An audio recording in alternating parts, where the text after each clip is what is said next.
Do you think Pakistan can strike that delicate balance which is needed to ensure that the growing Chinese investment in Pakistan, as well as the growing US interest in Pakistan, can be simultaneously managed in a secure environment in Balochistan? Number one.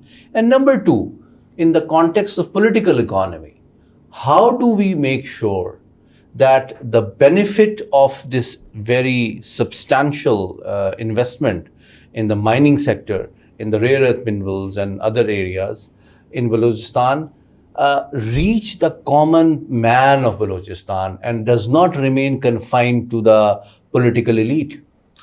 First, we have a balancing act always in our foreign policy behavior. We have strong relations with China. We have very robust relations with the US relationship. They are not at the cost of each other. It's supplementing. It's very encouraging that we have kept that balance throughout. It's not a year history. We are talking about decades. We have enjoyed great relations with both nations.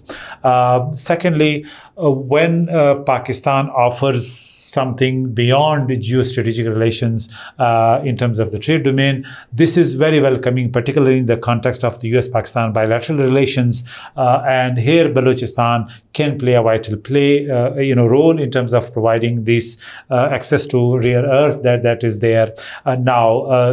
The most important thing that we are looking at when we have locked in the US interest in Balochistan, it will help, the strategic relations. It will also help, the geopolitical relations that we have. And it will also help overall, in the stability of the region because US is still a superpower. It is a near resident power. It has allies in the region. And the US interest in other than strategic domain would provide Pakistan this opportunity that we can leverage that relation in other areas of our bilateral relationship as well. So this is why the Trump administration's reach out to Pakistan and Pakistan's reciprocal gesture of welcoming by taking concrete steps is a very welcoming, is a great gesture that has been appreciated locally and internationally. I just quickly give you example that we have these laws enacted where that will govern the new mineral policies in both provinces, in KP and Balochistan. We have one window operation, what we call it, a copycat of the SIFC, which will be the Mineral Facilitation Council, equivalent to one window operation, where it will circumvent all the bureaucratic dysfunction in orders. And also it has established a mechanism where the benefit will accrue to the local players. However, in terms of Balochistan, we have big issues in terms of the in terms of the political economy, and in terms of the government structures, and in terms of the governance order, where we need to have serious reforms so that the benefit is also, reach out to the grassroots level, to the local level. You mentioned reforms.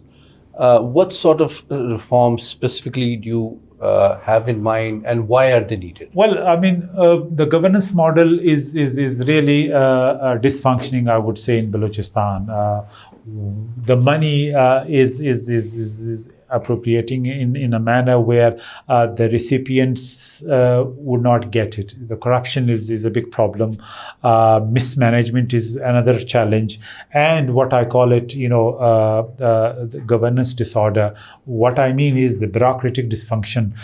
They have got a role to play. If we don't do reforms in terms of structure, demographics, and also the bureaucratic behavior, I think whatever resources would come in, the people will not benefit because it will go to vested interest groups. This is why simultaneously, where we are inviting the international investors, we also need to make sure that the structures of the government, particularly the governments in Balochistan and KP, are such that they make the local people stakeholder, not the shareholders of the government, the bureaucracy.